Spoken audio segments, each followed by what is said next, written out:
यो विषयमा जानकारी गराउनुहोस्। यस्तो छ, अब हाम्रो के छ भने समग्र नेपालमै हेर्दाखेरि पनि हामीसित सीमित स्रोत साधन छ, सीमित बजेट छ, तर गर्नुपर्ने कामहरू धेरै छन्।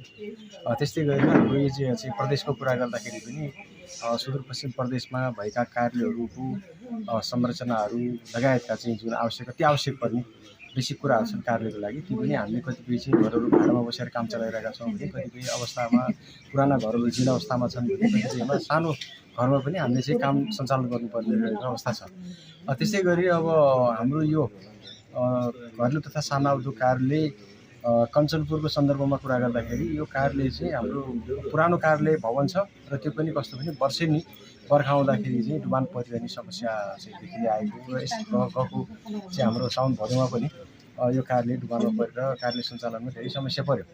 तर अब बजेटको हाम्रो अलिकति सीमित भएको र त्यो चाहिँ अब सबैतिर समग्र प्रदेशमा नै समेट्नुपर्ने अवस्थामा पनि हामीले अहिले कम्तीमा सुरुवात गरौँ। कार्यालयको चाहिँ अहिले फाउन्डेसन र यसका चाहिँ संरचना सुरुवात गरे पछाडि यसलाई नियमित रूपमा अर्को आर्थिक वर्षमा कम्प्लिट गर्न सकिन्छ भन्ने उद्देश्यले हामीले अहिले सुरु गरेका छौँ। र फेरि कस्तो भने अब ठुलो भवन एकैचोटि गर्दाखेरि पनि एउटै आर्थिक वर्षमा सम्पन्न हुन गाह्रो हुन्छ। त्यसैले गर्दाखेरि अब एकैचोटि धेरै बजेट विनियोजन गरेर बजेट फ्रिज हुने अथवा चाहिँ कार्यक्रम चाहिँ सम्पन्न हुन नसक्ने स्थितिभन्दा हामीले अहिले सुरु गरौँ र अहिले कति सकिन्छ त्यतिलाई सम्पन्न गरी आउने आर्थिक वर्षमा बाँकी कामलाई चाहिँ पुरा गर्ने उद्देश्यले हामीले चाहिँ भवन निर्माण कार्य चाहिँ अगाडि बढाएका छौँ। आज शिलान्यास भएको छ। अब यसको फाउन्डेसन र यसको पहिलो तलाको ढलानसम्मको काम चाहिँ हाम्रो आर्थिक वर्षमा हुन्छ र बाँकी फिनिसिङ गरेर थप चाहिँ यसको चाहिँ माथिल्लो तला थप्ने कार्यक्रम आउने आर्थिक वर्षमा हुन्छ। केही वर्षदेखि भनौँ न जहिलेदेखि यो नयाँ बाटोको हाइट उठ्यो तहिलेदेखि बज्रदै आएको कुरो हो।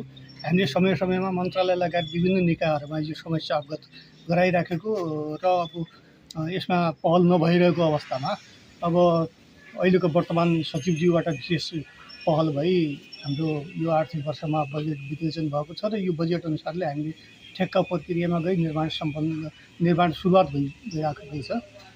योले गर्दा अब आगामी वर्षमा यो आर्थिक वर्षमा त अब फाउन्डेसन र माथि ढलान मात्रै हो।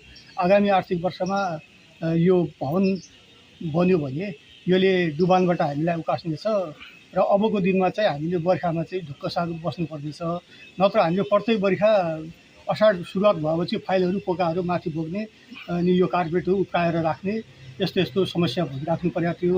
यसबाट हामी अबको एक वर्षपछि मुक्ति पाउँछौँ भन्ने विश्वास लिएको छु।